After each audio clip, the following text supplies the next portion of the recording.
Week 20, Day 5, 2 Samuel 11 to 12, 1 Chronicles 20, Psalm 51:32, and Acts 27. In the spring, at the time when kings go out to war, David sent Joab out with the king's men and the whole Israelite army. They destroyed the Ammonites and besieged Rabbah, but David remained in Jerusalem. One evening, David got up out of his bed and walked around the roof of the palace. From the roof, he saw a woman bathing. The woman was very beautiful, and David sent someone to find out about her. The man said, "She is Bathsheba, the daughter of Eliam, the wife of Uriah the Hittite." Then David sent messengers to get her. She came to him, and he slept with her. Now she was purifying herself from her monthly uncleanness. Then she went back home. The woman conceived and sent word to David, saying, "I am pregnant." So David sent the word to Joab, "Send me Uriah the Hittite." And Joab sent him to David. When Uriah came to him, David asked him how Joab was, how the soldiers were, and how the war was going. Then David said to Uriah, "Go down to your house and wash your feet." So Uriah left the palace, and a gift from the king was sent after him. But Uriah slept at the entrance of the palace with all the master's servants, and did not go down to his house. David was told Uriah did not go home. So he asked Uriah, "Haven't you just come from a military campaign? Why didn't you go home?" Uriah said to David, "The ark and Israel and Judah are staying in tents, and my commander Joab and my lord's men are camped in the open country. How could I go to my house to eat and drink and make love to my wife? As surely as you live, I will not do such a thing." Then David said to him, "Stay here one more day, and tomorrow I'll send you back." So Uriah remained in Jerusalem that day and the next. At David's invitation, he ate and drank with him, and David made him drunk. But in the evening, Uriah went out to sleep on his mat among the master's servants. He did not go home.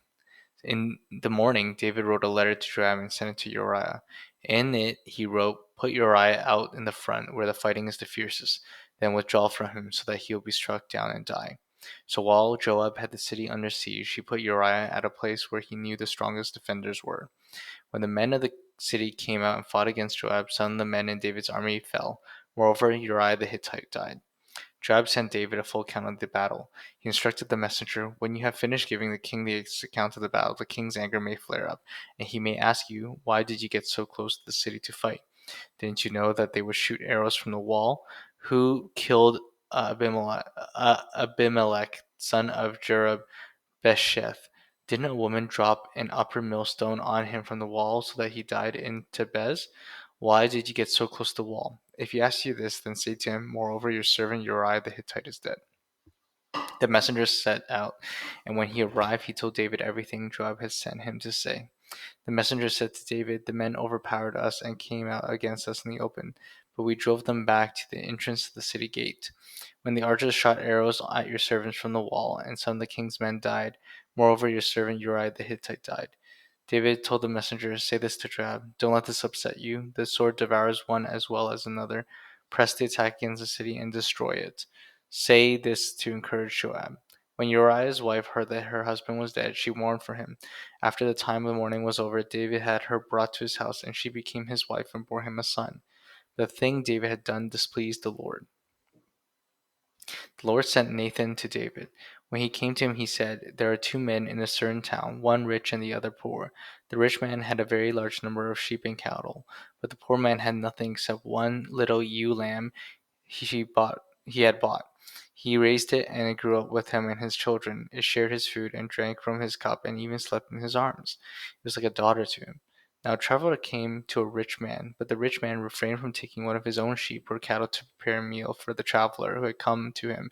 Instead, he took the ewe lamb that belonged to the poor man and prepared it for the one who had come to him." David burned with anger against this man and said to Nathan, "As surely as the Lord lives, the man who did this must die. He must pay for that lamb 4 times over, because he did such a thing and had no pity." Then Nathan said to David, "You are the man. This is what the Lord, the God of Israel, says. I anointed you king over Israel and delivered you from the hand of Saul. I gave your master's house to you and your master's wives into your arms. I gave you all Israel and Judah, and if all this land had been too little, I would have given you even more. Why do you despise the word of the Lord by doing this evil in his eyes? You struck down Uriah the Hittite with the sword and took his wife to be your own. You killed him with the sword of the Ammonites.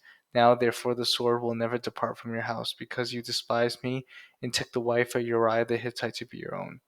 This is what the Lord says: out of your own household I am going to bring calamity on you. Before your very eyes I will take your wives and give them to one who is close to you, and he will sleep with your wives in broad daylight. You did it in secret, but I'll do this thing in broad daylight before all Israel. And David said to Nathan, I've sinned against the Lord. Nathan replied, the Lord has taken away your sin. You are not going to die, but by doing this you have shown utter contempt for the Lord. The son born to you will die.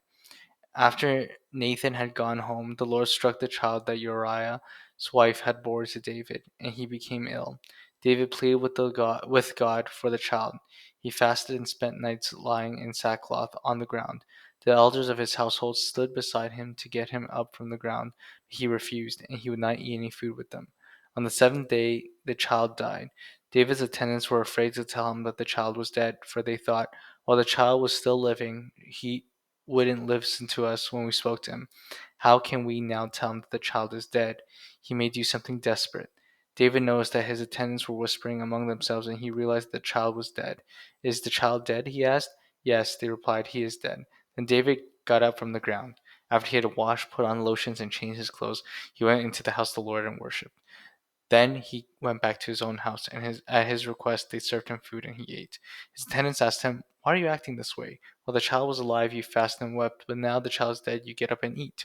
He answered, while the child was still alive, I fasted and wept. I thought, who knows? The Lord may be gracious to me and let the child live. But now that he is dead, why should I go on fasting? Can I bring him back again? I will go to him, but he will not return to me. Then David comforted his wife Bathsheba, and he went to her and made love to her. She gave birth to a son, and they named him Solomon. The Lord loved him, and because the Lord loved him, he sent word through Nathan the prophet to name him Jedediah. Meanwhile, Joab fought against Rabbah of the Ammonites and captured the royal citadel. Joab then sent messengers to David, saying, I have fought against Rabbah and taken its water supply. Now muster the rest of the troops and besiege the city and capture it. Otherwise, I'll take the city, and it will be named after me. So David mustered the entire army and went to Rabbah and attacked it and captured it. David took the crown from their king's head, and it was placed on his own head. It weighed a talent of gold and was set with precious stones. David took a great quantity of plunder from the city and brought out the people who were there, co-signing them with to labor and saws and with iron picks and axes, and he made them work at brick making. David did this in all the Ammonite towns, and then he and his entire army returned to Jerusalem. First Chronicles 20. In the spring, at the time when kings go off to war, Joab led the armed forces. He laid waste the land of the Ammonites and went to Rabbah and besieged it, but David remained in Jerusalem. Joab attacked Rabbah and left it in ruins. David took the crown from the head of their king. Its weight was found to be a talent of gold, and it was set with precious stones. It was placed on David's head. He took a great quantity of plunder from the city and brought out the people who were there, co-signing them to labor with saws and with iron picks and axes. David did this to all the Ammonite towns. Then David and his entire army returned to Jerusalem. In the course of time, war broke out with the Philistines at Gezer. At that time, Shebbekai the Hushathite killed Sappai, one of the descendants of the Rephaites, and the Philistines were subjugated. In another battle with the Philistines, Elhanan, son of Jair, killed Lahmi, the brother of Goliath the Gittite, who had a spear with a shaft like a weaver's rod. In still another battle which took place at Gath, there was a huge man with 6 fingers on each hand and 6 toes on each foot, 24 in all. He was descended from Rapha. When he taunted Israel, Jonathan, son of Shemiah, David's brother, killed him. These were the descendants of Rapha and Gath, and they fell at the hands of David and his men. Psalm 51. Have mercy on me, O Lord, according to your unfailing love, according to your great compassion, blot out my transgressions. Wash away all my iniquity and cleanse me from my sin. For I know my transgression and my sin is always before me. Against you only have I sinned and done what is evil in your sight. So you are right in your verdict and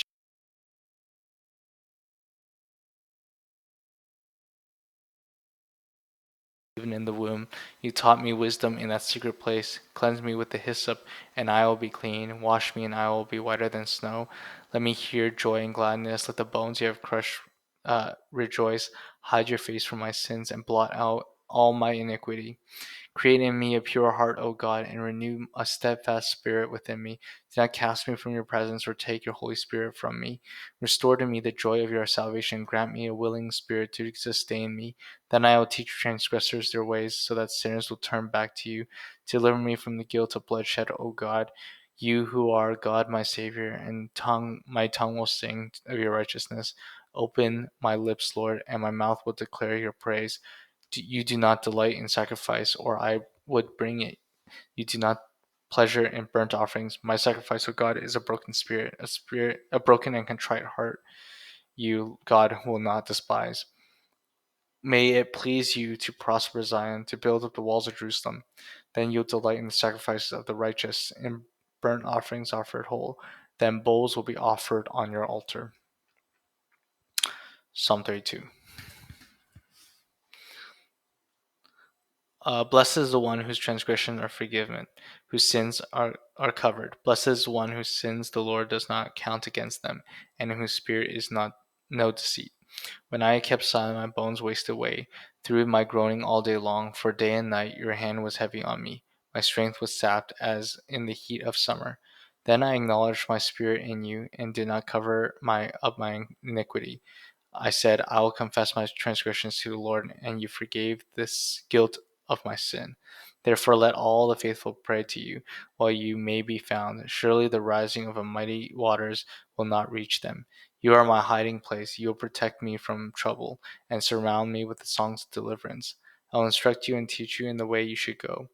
I will counsel you with my loving eye on you. Do not be like the horse or the mule, which have no understanding, but must be controlled by bit and bridle, or they will not come to you. Many are the woes of the wicked, but the Lord's unfailing love surrounds the one who trusts in him. Rejoice in the Lord and be glad, you righteous, sing, all you who are upright in heart. Acts 27. When it was decided that we would sail for Italy, Paul and some of the other prisoners were handed over to this centurion named Julius, who belonged to the imperial regiment. We boarded a ship from Adramyttium, about to sail for ports along the coast of the province of Asia, and we were put out to sea. Uh, Aristarchus, a Macedonian from Thessalonica, was with us. The next day we landed in Sidon, and Julius, in kindness to Paul, allowed him to go to his friends so they might provide for his needs. From there we put out to sea again and passed the lee of Cyprus because the winds were against us. When we had sailed across the open sea off the coast of Cilicia and Pamphylia, we landed in Myra in Lycia. There the centurion found an Alexandrian ship sailing for Italy and put us on board. We made slow headway for many days and had difficulty arriving off Sindus.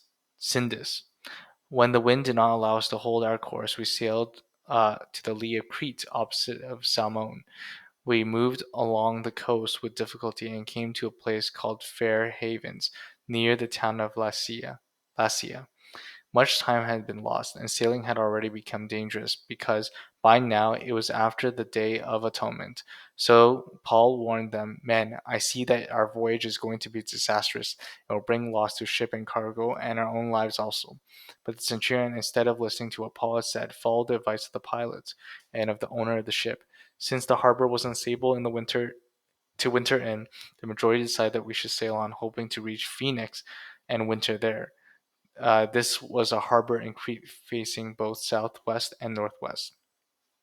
When a gentle south wind began to blow, they saw their opportunity, so they weighed anchor and sailed along the shore of Crete. Before very long, a wind hurricane force called the northeaster swept down from the island. The ship was caught by the storm and could not head into the wind, so it gave way and were driven along. As we passed by the lee of a small island named Calda, we were hardly able to make a lifeboat secure. So the men hoisted it aboard. Then they passed ropes under the ship itself to hold it together, because we were afraid we would run aground on the sandbars of Cyctus, uh, Siritis. They lowered the sea anchor and let the ship be driven along. We took such a violent beating from the storm that the next day we began to throw the cargo overboard. On the third day, they threw the ship's tackle overboard with their own hands. When neither sun nor stars appeared for many days, the storm continued raging. We finally gave up all hope of being saved. After they had gone a long time without food, Paul stood up before them and said, "Men, you should have taken my advice not to sail from Crete.